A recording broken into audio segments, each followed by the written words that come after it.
Hello and welcome to the Madhouse with you boy Jessie. What if I told you that you could stand on the exact spot where history was made?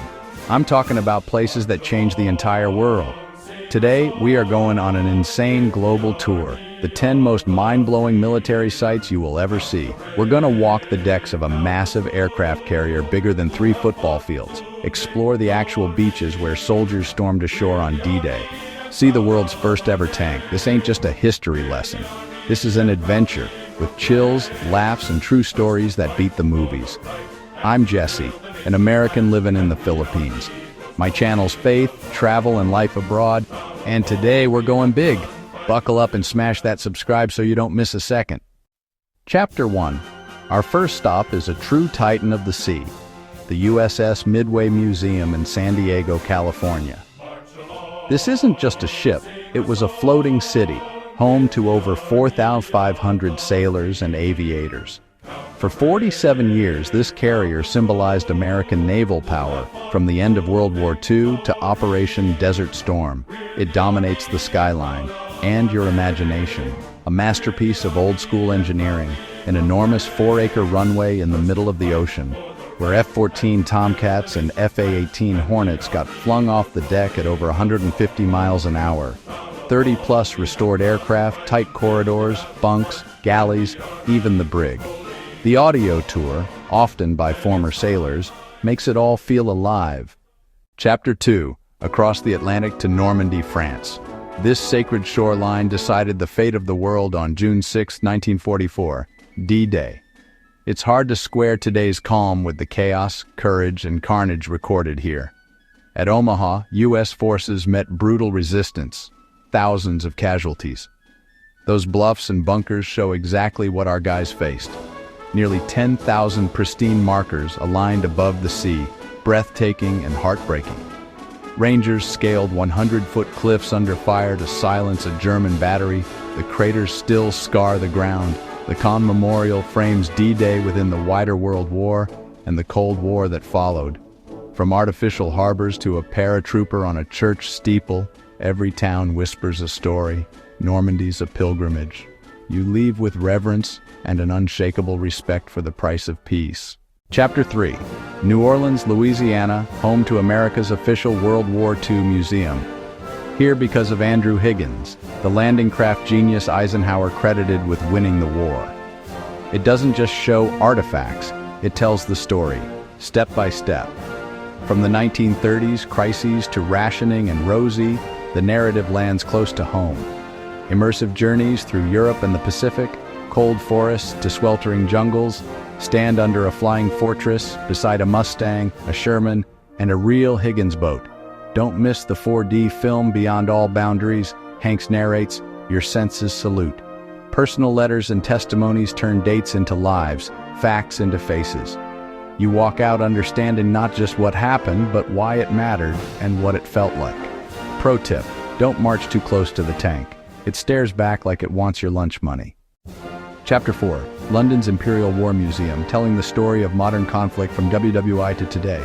The Central Hall, planes above, giants of steel below, Spitfire, Harrier jump jet, V-2 rocket, a WWII tank, and a Reuters Land Rover scarred by war. Walk a trench, see the gear. Read letters that hurt in the best way, because they're honest. The Holocaust Gallery, painful, essential, reverent. Take your time, let it teach you. It balances strategy with the human cost. Homefront, women, spies, and the long shadow after 1945. Expect tough questions. Leave with layered understanding, not just answers. IWM is like a masterclass you can walk through, and you don't even have to buy the textbook. Chapter 5. Bastogne. The Battle of the Bulge, Winter's Bite, and a City of Courage. Through 4 voices, a German lieutenant, an American corporal, a Belgian schoolteacher, and a local boy, you live the siege. Multi-sensory scenes drop you into foxholes, cellars, and chaos. Sound, light, detail. See winter uniforms, a Sherman and a Panther, and General McAuliffe's famous reply, nuts. Climb the memorial, walk the town, visit the 101st Airborne Museum, connect museum to ground, a powerful salute to the battered bastards of Bastogne, holding fast when fast seemed impossible, pack gloves, The Ardennes will teach you the true meaning of, "I should have brought another jacket." From winter's fury to a different kind of lesson where sorrow becomes a plea for peace. Chapter 6. Hiroshima Peace Memorial Museum, a place of profound sorrow and unwavering hope. First, meet the city as it was, a vibrant Hiroshima. Clear facts, then the human stories that follow, like stepping from daylight into a storm, a tricycle fused by heat, a burned school uniform, a watch forever at 8:15 a.m. Survivor drawings speak what words can't. Black rain, ruined streets, ghostly wanderers. The A-bomb dome and the eternal flame ask us to choose peace every day. You don't leave angry, you leave responsible, determined never to repeat it. Bring tissues, not hot takes.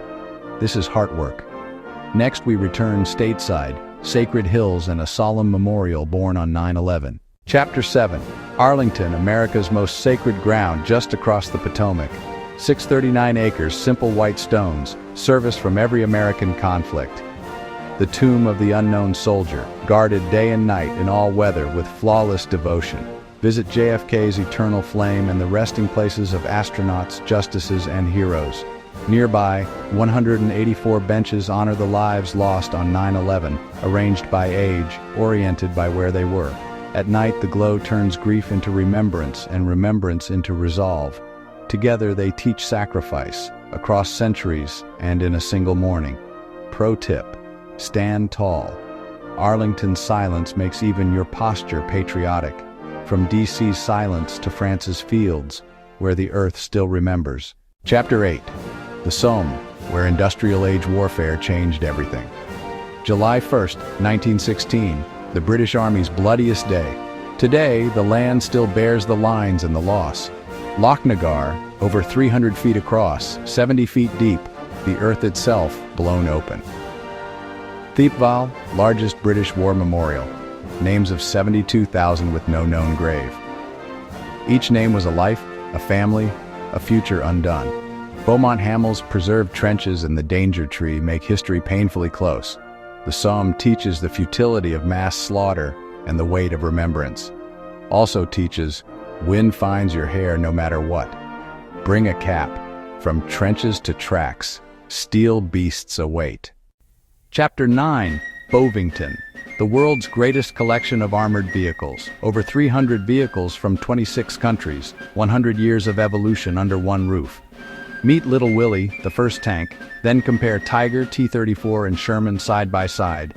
This is the only running Tiger eye on Earth. When it grumbles, your spine listens. At Tankfest and demos, machines move, sometimes over cars. It's glorious. Hop in an M548 for a taste of tracked travel. Bring your grin. Exhibits tie tech to people, from cavalry to crews, horse sweat to diesel fumes. If you can't find a favorite tank here, check your pulse or your tape measure. One last stop, where America's greatest trial began with thunder over water. Chapter 10. Charleston Harbor. Fort Sumter, where the Civil War's first shots rang out. Once a towering 5-sided fortress, years of bombardment left a scarred shell. You'll see thick walls, shattered angles, and guns that rewrote the rules of coastal defense. Rangers recount Anderson's stand, the resupply gamble, and 34 hours of fire. Stand beside a 100-pounder Parrott and feel why this harbor mattered to both sides. Sumter bookends our tour, global wars abroad, but this crucible forged us at home. Also, the ferry is a vibe. History, skyline, sea breeze, and zero parallel parking. Now let's wrap it all together. And I've got a challenge for y'all. And that is a wrap on 10 of the most incredible military sites on the planet. We walked a floating city, stood on D-Day sands, and saw the very first tank. These aren't just museums, they're time capsules. They tie us straight to the moments that shaped us. It's one thing to read it, another to stand there and feel it. From the Somme's quiet to Hiroshima's plea for peace, each site speaks about conflict, courage, and the cost we can't forget. If this trip fired you up, hit subscribe. More wild journeys ahead. Which one grabs you most? The massive Midway or the solemn hills of Arlington? Tell me below. I'm an American living in the Philippines. Travel, faith, and making history feel human. And occasionally mildly ridiculous. And as always, friends, know that you are valuable and you matter. God bless and peace.